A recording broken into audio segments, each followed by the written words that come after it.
Bismillahirrahmanirrahim. Assalamualaikum warahmatullahi wabarakatuh. Kita mulai masuk ke pembelajaran.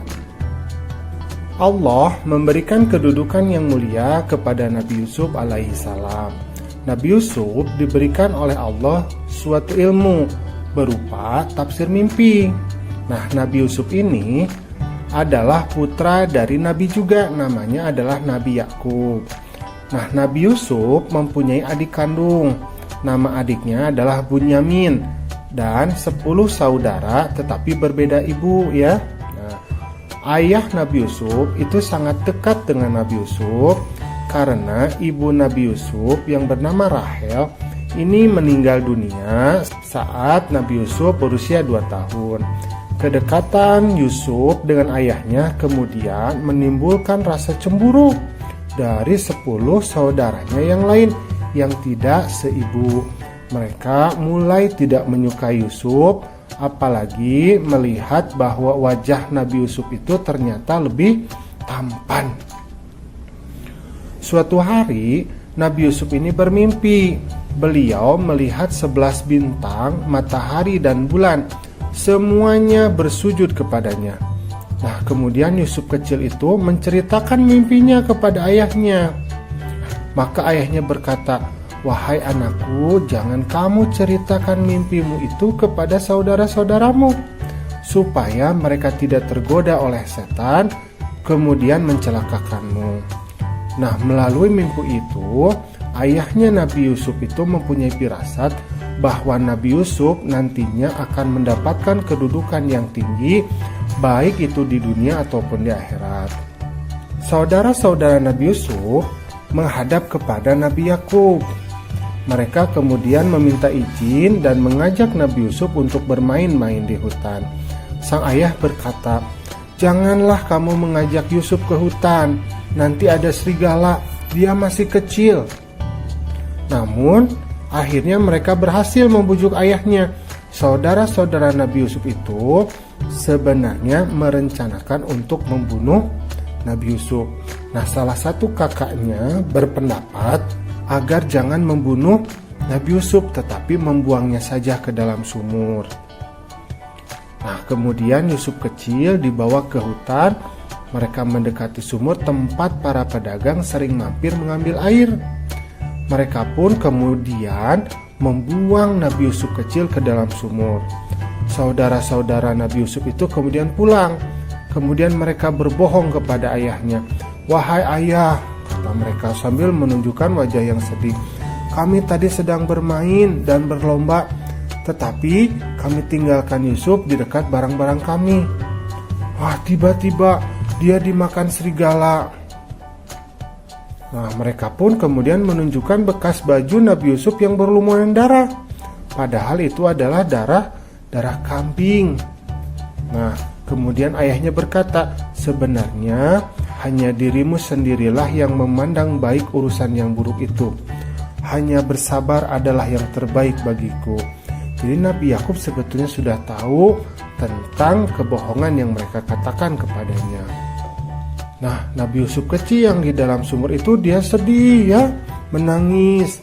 Nah, tetapi tidak lama kemudian ada saudagar yang melewati sumur itu, kemudian mengambil airnya. Ketika mereka menurunkan timbanya, Nabi Yusuf kemudian berpegangan pada tali timba itu dan ikut ditarik ke atas. Nah, maka saudagar itu terkejut. Ada anak kecil bergelantung di dalam timba.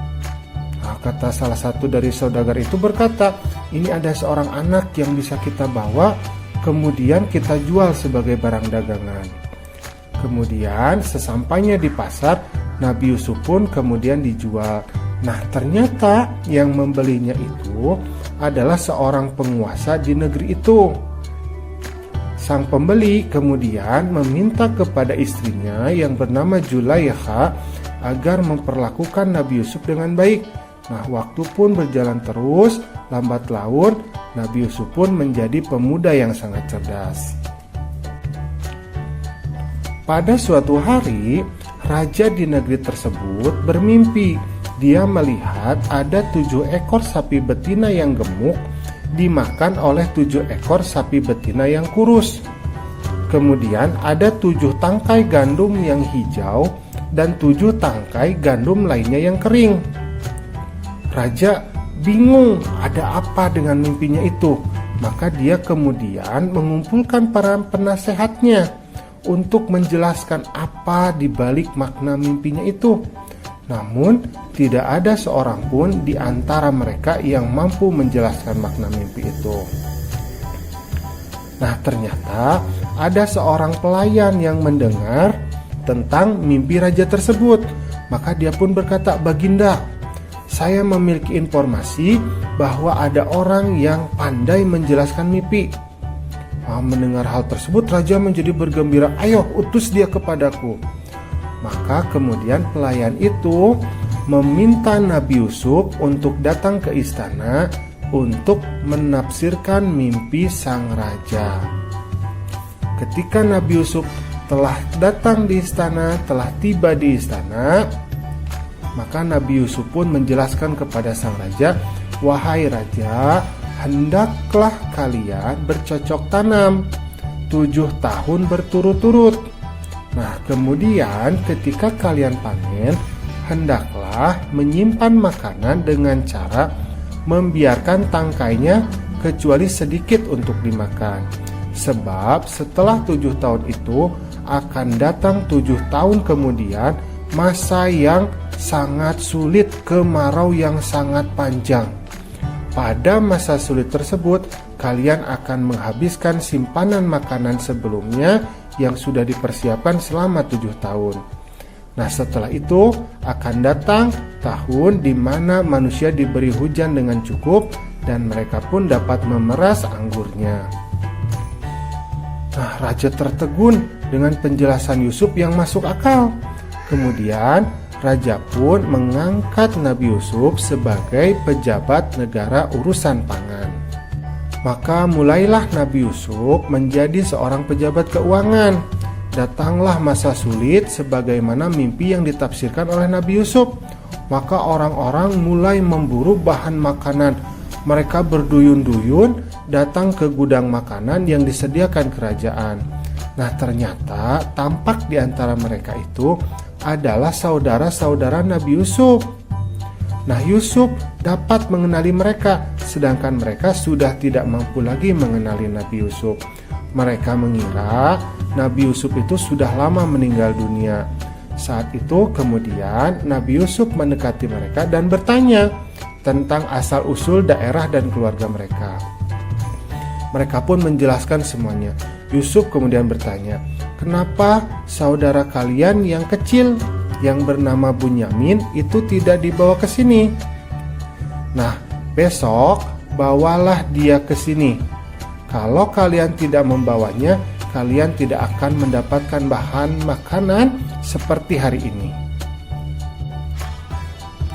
Nah, maka ketika saudara-saudara Yusuf kembali ke rumahnya, diceritakan hal tersebut kepada ayah mereka, yaitu Nabi Yakub, tentang pertemuan dengan pejabat tinggi kerajaan yang meminta Bunyamin untuk ikut dalam perjalanan yang akan datang.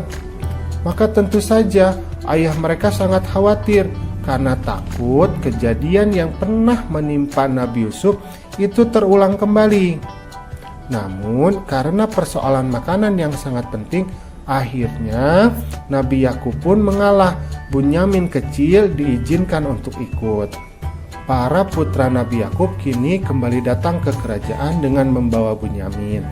Nah, di tengah kesibukan menumpuk bahan makanan, Nabi Yusuf secara diam-diam kemudian menghampiri Bunyamin. Kemudian dia membisikinya, "Wahai Bunyamin, adikku, sesungguhnya aku adalah saudaramu Yusuf. Allah telah melindungiku dan memberiku kekuatan. Nanti akan kususun sebuah rencana agar kamu dapat tinggal di kerajaan ini dan saudara-saudara kita yang lain aku akan biarkan pulang." Nah, Nabi Yusuf kemudian secara sembunyi memasukkan sebuah gelas yang terbuat dari emas ke dalam karung milik Bunyamin. Nah, ketika mereka akan meninggalkan istana raja, tiba-tiba pengawal istana mengumumkan bahwa telah terjadi pencurian piala, dan mereka pun mencegat semua orang. Maka saudara-saudara Nabi Yusuf semuanya bersumpah bahwa mereka tidak datang untuk mencuri. Nah, ternyata para pengawal itu kemudian menemukan piala terbuat dari emas itu di dalam karung milik Bunyamin. Nah, Bunyamin pun kemudian ditahan dan saudaranya yang lain itu dipersilahkan pulang. Saudara-saudara Nabi Yusuf bingung ya, tetapi mereka kembali pulang. Mereka berkata kepada ayahnya tentang kejadian sedih yang menimpa mereka. Nah, kemudian ayahnya berkata kepada anak-anaknya itu, "Wahai anak-anakku, pergilah kalian mencari berita tentang keberadaan Yusuf dan Bunyamin, dan jangan kamu berputus asa." Sewaktu mereka mengambil makanan yang berikutnya, Nabi Yusuf kemudian mempertemukan Bunyamin dengan saudara-saudaranya. Yusuf kemudian berkata, "Sadarkah kalian tentang perbuatan apa yang telah kalian lakukan kepada saudara kalian sendiri, Yusuf dan Bunyamin?" Maka mereka pun sangat terkejut, karena di hadapan mereka ternyata adalah Yusuf, adik mereka yang pernah mereka buang ke dalam sumur. Mereka pun bertanya, "Apakah benar engkau Yusuf?" Nah, Nabi Yusuf pun menjawab, "Benar, aku Yusuf." Mereka pun ketakutan, kemudian mengakui kesalahan dan memohon maaf atas semua perbuatan mereka yang telah berani membuang Nabi Yusuf. Nabi Yusuf berkata, "Kalian tidak akan dihukum dan dipersalahkan. Aku mohon kepada Allah ampunan dan rahmat bagi kalian, karena sesungguhnya Allah Maha Penyayang."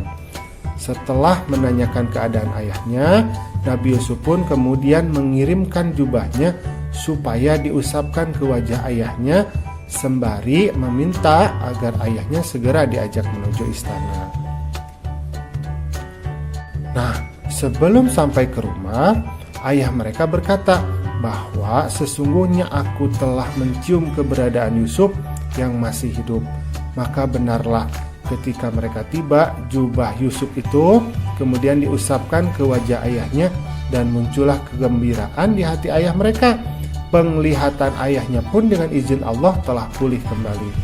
Saudara-saudara Nabi Yusuf dan ayahnya kemudian segera berangkat menuju Mesir. Nabi Yusuf kemudian menyambut kedatangan keluarganya. Nabi Yusuf langsung duduk di samping ayahnya. Setelah selesai pertemuan, seluruh keluarga Nabi Yusuf kemudian diminta tinggal di istana.